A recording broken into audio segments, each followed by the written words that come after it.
Capítulo 22.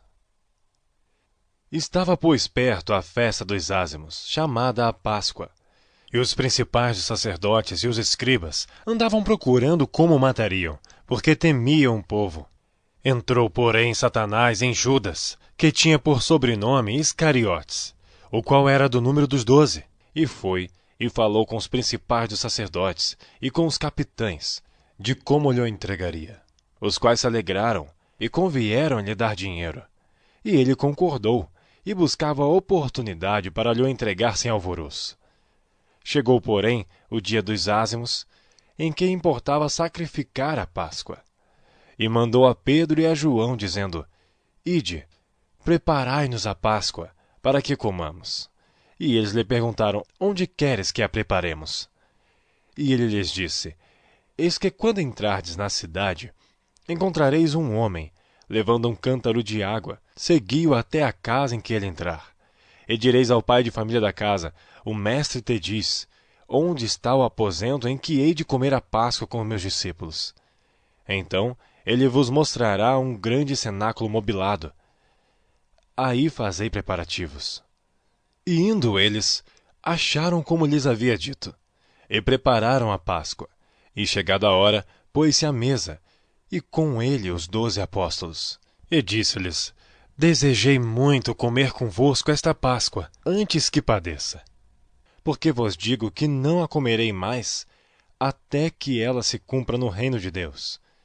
E tomando o cálice, havendo dado graças, disse: Tomai-o, e reparti-o entre vós. Porque vos digo que já não beberei do fruto da vide, até que venha o reino de Deus. E tomando o pão, e havendo dado graças, partiu e deu-lhe, dizendo: Isto é o meu corpo, que por vós é dado. Fazei isto em memória de mim. Semelhantemente, tomou o cálice, depois da ceia, dizendo: Este cálice é o novo testamento no meu sangue, que é derramado por vós. Mas eis que a mão do que me trai está comigo à mesa. E, na verdade, o Filho do Homem vai segundo o que está determinado. Mas ai daquele homem por quem é traído. E começaram a perguntar entre si qual deles seria o que havia de fazer isto. E houve também entre eles contenda, sobre qual deles parecia ser o maior. E ele lhes disse: Os reis dos gentios dominam sobre eles, e os que têm autoridade sobre eles são chamados benfeitores. Mas não sereis vós assim. Antes, o maior entre vós seja como o menor, e quem governa, como quem serve. Pois qual é maior? Quem está à mesa ou quem serve? Porventura não é quem está à mesa? Eu, porém, entre vós, sou como aquele que serve. E vós sois os que tendes permanecido comigo nas minhas tentações, e eu vos destino o reino, como meu Pai mo destinou, para que comais e bebais a minha mesa no meu reino, e vos assenteis sobre tronos, julgando as 12 tribos de Israel. Disse também o Senhor: Simão, Simão, eis que Satanás vos pediu para vos cirandar como trigo. Mas eu roguei por ti, para que a tua fé não desfaleça. E tu, quando te converteres, confirma teus irmãos. E ele lhe disse: Senhor, estou pronto a ir contigo até a prisão e a morte. Mas ele disse: Digo-te, Pedro, que não cantará hoje o galo, antes que 3 vezes negues que me conheces. E disse-lhes: Quando vos mandei sem bolsa, alforje ou alparcas, faltou-vos porventura alguma coisa? Eles responderam: Nada. Disse-lhes, pois: Mas agora, aquele que tiver bolsa, tome-a, como também o alforje. Eu que não tenho espada, venda a sua capa e compre-a. Porquanto vos digo que importa que em mim se cumpra aquilo que está escrito, e com os malfeitores foi contado. Porque o que está escrito de mim terá cumprimento. E eles disseram: Senhor, eis aqui 2 espadas. E ele lhes disse: Basta. E saindo, foi como costumava para o Monte das Oliveiras. E também os seus discípulos o seguiram. E quando chegou àquele lugar, disse-lhes: Orai para que não entreis em tentação. E apartou-se deles cerca de 1 tiro de pedra. e, pondo-se de joelhos, orava, dizendo: Pai, se queres, passa de mim este cálice. Todavia, não se faça a minha vontade, mas a tua.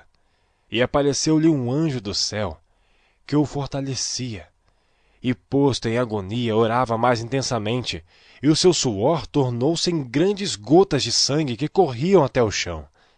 E, levantando-se da oração, veio para os seus discípulos e achou-os dormindo de tristeza. E disse-lhes: Por que estáis dormindo? Levantai-vos e orai, para que não entreis em tentação. E estando ele ainda a falar, surgiu uma multidão, e um dos 12, que se chamava Judas, ia diante dela, e chegou-se a Jesus para o beijar. E Jesus lhe disse: Judas, com um beijo traz o Filho do Homem? E vendo que estavam com ele que ia suceder, disseram-lhe: Senhor, feriremos a espada? E um deles feriu o servo do sumo sacerdote, e cortou-lhe a orelha direita. E respondendo Jesus, disse: Deixai-os, basta. E tocando-lhe a orelha, o curou. E disse Jesus aos principais dos sacerdotes e capitães do templo e anciãos que tinham ido contra ele: Saístes como a um salteador, com espadas e varapaus. Tenho estado todos os dias convosco no templo, e não estendestes as mãos contra mim. Mas esta é a vossa hora e o poder das trevas. Então, prendendo, o levaram e o puseram em casa do sumo sacerdote. E Pedro seguia-o de longe. E havendo-se acendido fogo no meio do pátio, estando todos sentados, assentou-se Pedro entre eles. E como certa criada, vendo-o estar assentado ao fogo, pusesse os olhos nele e disse: Este também estava com ele. Porém ele negou, dizendo: Mulher, não o conheço. E um pouco depois, vendo o outro, disse: Tu és também deles. Mas Pedro disse: Homem, não sou. E passada quase uma hora, um outro afirmava, dizendo: